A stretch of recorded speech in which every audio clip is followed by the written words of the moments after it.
going. You know, the Democrat Party has been sending out people they call trackers. They follow you around, they look you out to see if you're going to make some type of mistake or say something wrong. So I want to invite anybody that's here from the Florida Democrat Party to the come right here up front so you can see me in the eye and hear what I got to say. If you're not coming, then that just shows exactly what you are. You're afraid to stand up and stand with the people. Because I look around here, how many of our House of Representatives are standing here with you today? How many of the people that you sent to Washington, D.C. to be your voice are out here to hear you today? Absolutely none.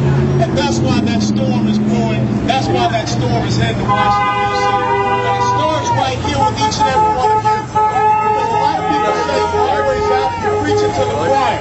Well, let me tell you what you've got to go out and do. You got to sing solo. You got to take this message out into your workplaces, into your homes, with your friends. You've got to make people understand that there are certain principles and values upon which this great country was established 234 years ago. And we've got to make sure that it's around for another 234. Because I don't think anybody here wants to look at their children or their grandchildren and say, I didn't have the courage to do it. George just challenged you. I don't think you want to say I did not have the character to do it. Let me tell you, I don't care if Ron Klein's office calls me a radical. I don't care if they call me an extremist. Because I'd rather be standing here with you all today than be standing with the Speaker of the House and saying unemployment checks are the way that you create jobs. The way that you create jobs is with transferring the wealth out of Washington, D.C. and back into the pockets of the individual American citizen. Ingenuity, innovation, and long-term sustainable economic growth. Those job numbers that came out yesterday are nothing but a farce. You've got more and more Americans that have just given up on the system. And yet we still keep hearing about stimulus packages. Wasn't it a shame that last week European nations are telling us, the United States of America, that you need to stop deficit spending, that you need to cut your spending, you need to invigorate your economy through tax cuts. Who would have ever thought that Europe would be saying that to us? The home of free market, the home of capitalism, the home of entrepreneurship. That is where we are in this country right now. And it's so funny, when I was sitting in front of the Palm Beach Post, their editorial board, I called them the Three Stooges. They had the nerve to ask me, why are you using the word tyranny? I said it's very simple. Because Abraham Lincoln described it very well. He said liberty is about each and every person having the ability to do what they want with the fruits of their labor. But tyranny is when someone else comes in and tries to make the decision about what you should be doing with your hard cash and money. If we're not careful, ladies and gentlemen, we're on the road to looking like Greece. If we're not careful, if we continue to grow this entitlement class, because they just want more people to vote for them. They want more people to be victims, to be dependent. They want more people tied to government by subsistence check or by employment check. Because right now, the only thing that's growing in this country is the public sector. Being in local government, being in state government, being in the federal government. And as long as that happens, that means one very simple thing. You don't have the money to take care of your life. You don't have the money to grow your small businesses. You don't have the money to take care of your family. If we're not careful, if we don't make a change in 4 months, what happens at the end of this year when tax cuts go away? What happens when capital gains taxes?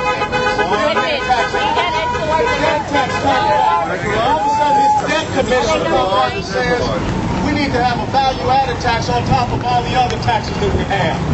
The American people are looking at a 65 to 70% marginal tax rate, just the same as it was with Carter.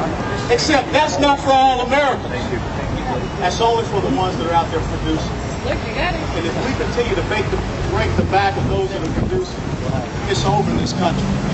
So if I'm a radical because I believe in the American people, if I'm an extremist because I believe in securing our borders and enforcing our laws, if I'm out of control and volatile because I believe that you are the solution to our free market system, then by golly, Oscar, I guess I am a radical, I'm an extremist, but I stand here with you each and every time you all will rally, because this is how America got started.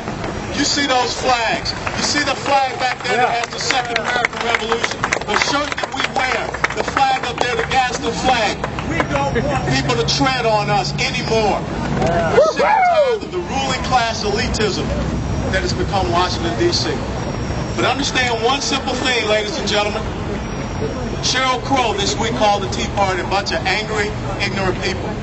Out in California, Representative Stark was patronizing people as far as the Minutemen on the border. We saw what happened with the representative out of North Carolina that grabbed a young man and put him in a headlock. They do all of this because of one basic thing. They don't think that you're going to stand up. Because in 2008, guess what happened? 2008, 23% approval rating for Congress, but yet they had a 93% re-election rate for incumbents. We can't send them back. Let the storm that is brewing take you all the way to Washington, D.C. And I will be happy to ride that storm up there and make sure that the voice of the people here in South Florida, the voice of the people in Congressional District 22 is heard now and forevermore. And let me tell you about the gang that's gathering back here behind me. This is a great thing because you know why? It's not about color. It's about character. And that's what this is about. This is about character. And I'm sick and tired of people asking me, well, don't you think the Tea Party is racist? Don't you think that's just a bunch of angry white people? No.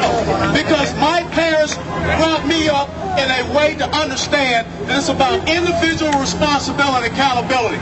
And when I go back home to my neighborhood in Atlanta, Georgia, I see what the liberal social welfare policies has done to my neighborhood.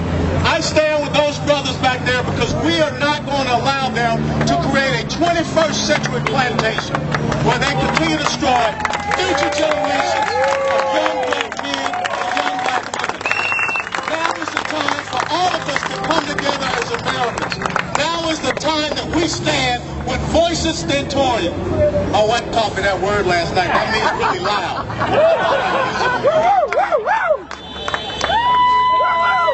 They're going to hear us. And you got 4 months. And if you don't make it happen in 4 months, we have no one else to blame but ourselves.